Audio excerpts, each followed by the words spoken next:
Comentario de Primera de Samuel capítulo 2. El cántico de Ana, la oración de la humillada. Versículo 1. Se regocija en Jehová. Esta segunda visita a Silo fue del todo diferente de la registrada en el capítulo 1. En la primera visita Ana suplicó angustiada en favor de sí misma. La segunda fue un gran canto de alabanza. Como resultado de su plena entrega al Señor, estaba feliz por el privilegio de devolver a su Creador lo que Él le había dado.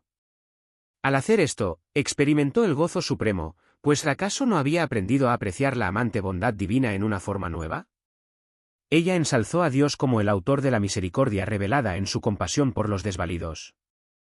Obtuvo una nueva visión del poder de Dios, cuyo dominio sobre las fuerzas ocultas de la naturaleza era ahora evidente en su silenciosa acción para contrarrestar las fuerzas del mal que la desanimaban y podrían derrotarla, y que además había hecho que un ambiente negativo contribuyera inmensurablemente a la profundidad y plenitud de su gozo. Entendió de un modo nuevo el pacto hecho con sus antepasados, que los hijos de Dios llegarían a ser una bendición para todas las naciones. El himno de gozo de Ana fue una profecía referente a David y al Mesías, Patriarcas y Profetas, página 617. La experiencia de Ana puede haber resultado en la bendición máxima manifestada en la vida de Penina. Dios anhelaba salvar tanto a Penina como a Ana. ¿Cómo podía realizar esto en una forma más eficaz que mostrando el ensalzamiento de un alma que confiaba en él y que no pagaba mal por mal? Tal fue el método de Cristo al tratar de salvar a Simón el leproso, hacer notar la bendición que podía recibir María Magdalena, Marcos 14, 3-9, Lucas 7, 37-50. Simón aprendió su lección, y se convirtió en un ferviente discípulo, deseado de todas las gentes, página 520. ¿Aprendió su lección Penina? Versículo 3. Cesen las palabras arrogantes. Ana podría haber sentido que personalmente superaba a Penina en vista de la maravillosa experiencia que le había sobrevenido. Sin embargo, ¿acaso las palabras de estos versículos no indican más bien que el anhelo de Ana era que su rival pudiera ver la belleza de una entrega plena a Dios y comprendiera la inutilidad de la arrogancia? Ciertamente, nadie podría acusar a Ana de una actitud farisaica para con Penina después de la forma en que Dios había vindicado su humilde consagración. Si Cristo tuvo lágrimas en la voz mientras pronunciaba sus ayes sobre los fariseos, Camino a Cristo, página 12, el espíritu de abnegación de Ana al entregar a Samuel al Señor, no habrá tocado el corazón de Penina de tal manera que pudiese comprender de una forma nueva el modo en que Dios justiprecia las acciones.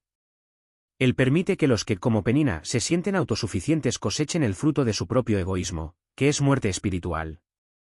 Pero Él puede dar vida aún a los que están espiritualmente muertos. Cristo brindó a Judas las mismísimas oportunidades que ofreció a Pedro. Sin embargo, uno se entregó y el otro no. He ahí la diferencia decisiva. Versículo 7. Empobrece, y él enriquece. Ana reconoció que había sido salvada del oprobio por Dios, quien la había ensalzado muy por encima de las mofas de Penina. El pesar de los días pretéritos se había convertido en un encumbramiento en el Señor. La oración de súplica había dado lugar a la alabanza por la fortaleza divina. Abría ahora los labios, una vez cerrados en silencioso sufrimiento, para ensalzar el omnímodo poder de Dios. Pensó en su caso como en un símbolo del triunfo logrado por Dios para su pueblo, tanto individual como colectivamente. Halló inspiración para cantar muy por encima de los alcances de su propia experiencia, y bajo la dirección del Espíritu Santo, anticipó el gozo de los redimidos. Cuando estén sobre el mar de vidrio con un cántico nuevo en los labios, Apocalipsis 14, 3. El gozo que experimentó Ana no fue un deleite egoísta, sino una comprensión magnificada del carácter de Dios. Se asemejaba al gozo que hizo que los hijos de Dios lo alabaran por la creación del mundo, Job 38, 7, o al que experimentaron los israelitas cuando aclamaron al Señor después de ser liberados de las huestes egipcias en el Mar Rojo, o al que expresó la hueste angelical cuando nació Cristo, gloria a Dios en las alturas, y en la tierra paz, buena voluntad para con los hombres. Lucas 2, 14.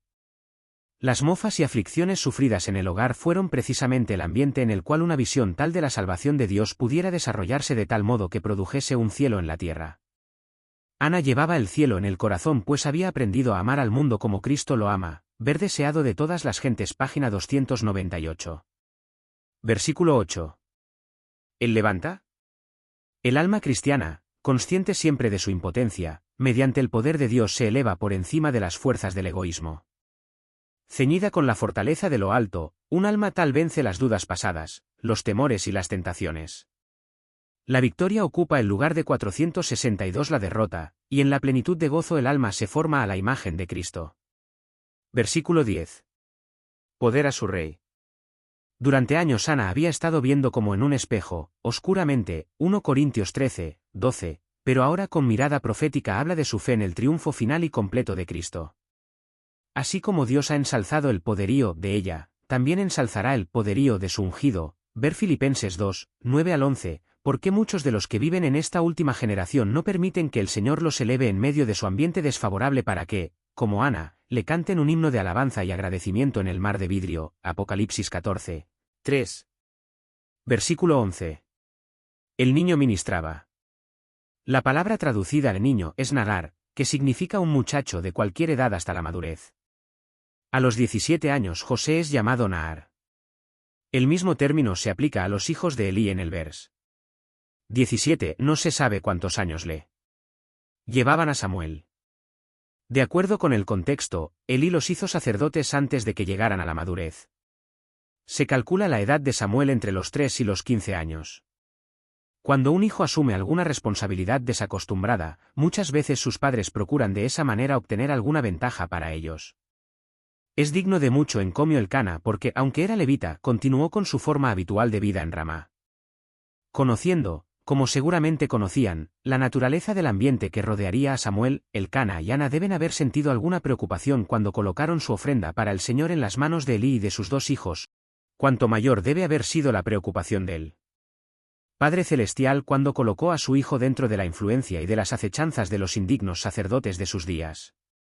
Cristo tenía 12 años cuando llamó la atención de los sacerdotes. Sin embargo, su conducta en esa ocasión testifica de la realidad de la protección divina que se extiende aún sobre los niños que buscan la dirección celestial. Ver com. Lucas 2, 52. Las vicisitudes de Samuel testifican de la misma dirección divina. Las Escrituras aclaran que en medio de ese mal ambiente Samuel servía al Señor. La palabra ministrar puede referirse a un servicio, ya fuera secular o sagrado. Se la usa para las responsabilidades de José en la casa de Potifar y para la ayuda de Josué a Moisés en el monte de Dios, Éxodo 24, 13. La capacidad de Samuel para resistir las malas influencias que lo rodeaban, como fue también el caso de José y Josué, se puede atribuir a su firme decisión de ocuparse de las cosas de Dios. Versículo 12. Hombres impíos. Literalmente, hijos sin valor. Así describe Moisés a los que instaban a sus prójimos a servir a otros dioses, Deuteronomio 13, 13. En los primeros días de los jueces, el levita que salió de viaje de Belén se detuvo para pasar la noche en Gabá y fue acometido por unos hijos de Belial, Jueces 19, 22. En el Nuevo Testamento, Belial se usa como un equivalente de Satanás, 2 de Corintios 6, 15. Así como José fue colocado en el seno de la degeneración cortesana, también Samuel creció rodeado por un sacerdocio degenerado, en medio de una generación maligna y perversa. Filipenses 2, 15.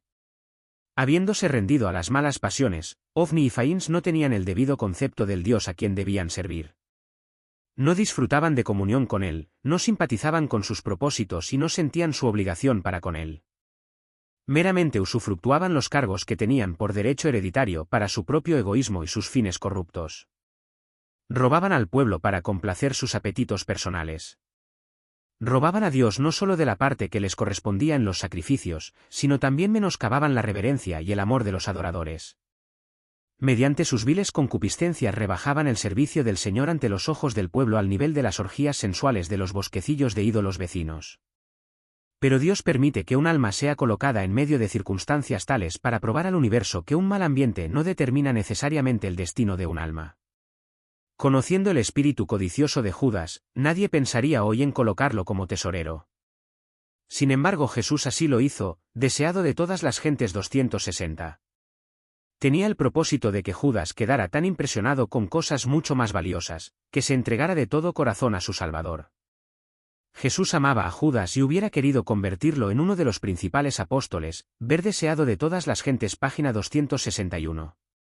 Versículo 18. Ministraba. No en el sentido de tareas domésticas, sino de deberes sagrados referentes a la obra de los levitas en el santuario. La palabra hebrea así traducida incluye ambas clases de servicio. Un efod de lino. En este caso, una vestimenta usada por los sacerdotes de categoría inferior y los levitas, y a veces aún por personas importantes del pueblo. Por ejemplo, David danzó delante del Señor vestido con un efod de lino, 2 de Samuel 6, 14. Esto no se debe confundir con el efod del sumo sacerdote de oro, azul, púrpura, carmesí y lino torcido sobre el cual estaban sujetos el pectoral con 12 piedras, y el urim asterisco y el tumim que servían para hacer preguntas a Dios. Si el efod más sencillo de lino era del mismo modelo que el del sumo sacerdote, como parece probable era una vestimenta corta, sin mangas, que consistía en un paño delantero y otro trasero unidos en los hombros y ceñidos en la cintura con un cinturón. Versículo 19. Su madre. Ana no solo ofreció su hijo al Señor sino que le demostró amor año tras año. En la misma forma Dios vela continuamente sobre su pueblo. No solo dio a su hijo una vez por todos sino que continuamente se interesa para que ese sacrificio progresivamente sea más eficaz para suplir las necesidades aún de él. Más débil de sus hijos, Mateo 6, 30 al 34. Versículo 20. Pidió a Jehová mejor préstamo que ella ha cedido a Yahvé BJ. Lo que es cedido en préstamo al Señor, con seguridad es devuelto con interés compuesto. Ana dedicó un hijo al Señor y fue recompensada con otros 5. Abraham hizo así con Isaac, y Dios le prometió una descendencia, como las estrellas del cielo, Génesis 22, 17. Cristo prometió devolver 100 veces tanto aún en esta vida, Mateo 19, 29, Lucas 18, 30. Versículo 22. Elí era muy viejo. Un fragmento del libro de Unsam encontrado en la cuarta cueva de Khirbet Qumran y publicado en 1954 dice, Elí tenía 90 años. Albright piensa que se trata de una transposición del pasaje del capítulo 4, 15 donde en la Septuaginta se lee 90 como la edad de Elí cuando murió. Sin embargo, el nuevo fragmento no indica que tenía 90 años cuando murió, sino cuando Samuel ya había estado a su servicio durante algún tiempo. Versículo 25. No oyeron. El ministerio de los hijos de Elí contrasta aquí con el de Samuel. Este ganaba el favor tanto de los hombres como de Dios. Ofni y Faíns no respetaban las instrucciones del Señor y hacían oídos sordos a los consejos de su padre. Todos los hombres son seres morales libres. Si eligen reposar bajo la mano poderosa de Dios, 1 Pedro 5, 6, son ensalzados a su debido tiempo, pero si eligen seguir sus propios deseos, inevitablemente cosecharán el fruto de un proceder tal. Jehová había resuelto hacerlos morir. Habían rechazado el control protector de Dios, elegido sus propios senderos de egoísmo y desechado deliberadamente el consejo del cielo. Al apartarse del ángel de Jehová, Salmos 34, 7, sellaron su propia condenación. Fueron los filisteos los que los mataron, 1 de Samuel 4, 10, 11, sin embargo Dios permitió su muerte porque habían rehusado seguirle. Dios no asume nunca para con el pecador la actitud de un verdugo que ejecuta la sentencia contra la transgresión, sino que abandona a su propia suerte a los que rechazan su misericordia, para que recojan los frutos de lo que sembraron. Conflicto de los siglos 40, tal fue el caso de Judas, tal será el caso de todos los que rechazan las súplicas del Espíritu Santo. Versículo 27. Un varón. Elí murió de 98 años, capítulo 4, 15, cuando Samuel tenía suficiente edad para ser reconocido como profeta y como probable sucesor de Elí como juez, capítulo 3, 19 al 21. Puesto que naturalmente debe haber transcurrido algún tiempo entre las dos solemnes amonestaciones de los capítulos 2 y 3, parece probable que esta visita del profeta anónimo se efectuó poco después de la dedicación de Samuel. De lo contrario, no hay razón aparente para que Samuel no hubiera sido el portador de ambos mensajes del Señor. ¿Cuán tolerante es Dios? Por ejemplo, Saúl recibió amonestación tras amonestación, y se le dieron muchos años para que reflexionara antes de que finalmente eligiera proceder de acuerdo con su propia voluntad.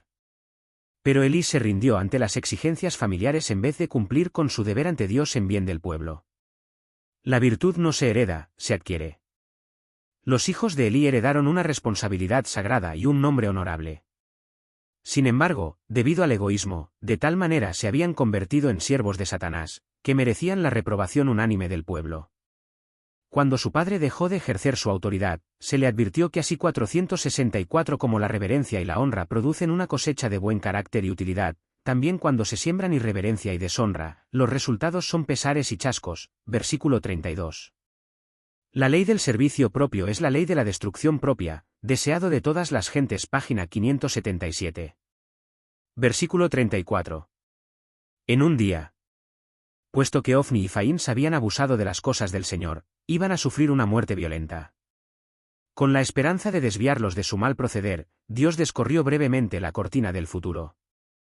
Habría sido natural esperar que los jóvenes corrigieran su conducta cuando oyeran esta profecía, a fin de no cosechar su cumplimiento. Dios sencillamente previó su condenación, no la predeterminó. El que ve el fin desde el principio conoce todo lo que afecta el ejercicio de ella libre elección. Al amonestar a ciertos individuos en cuanto a lo que les depara el porvenir, Dios prueba al universo que es tal el libre albedrío que ha otorgado al ser humano, que ni ese conocimiento del futuro le impide realizar lo que se haya propuesto. Versículo 35. Un sacerdote fiel. Las Escrituras no indican con qué sacerdote se cumplió esta profecía. Algunos eruditos piensan que se refiere a Sadoc, del linaje de Eleazar, a quien Salomón dio el sacerdocio cuando Abiatar, del linaje de Itamar, fue desposeído debido a su colaboración con Adonías en una tentativa para apoderarse del trono de Salomón. Primera de Reyes 2, 27, 35. Otros piensan que se refiere a Cristo, y hay otros que piensan que la profecía se cumplió con Samuel y su obra.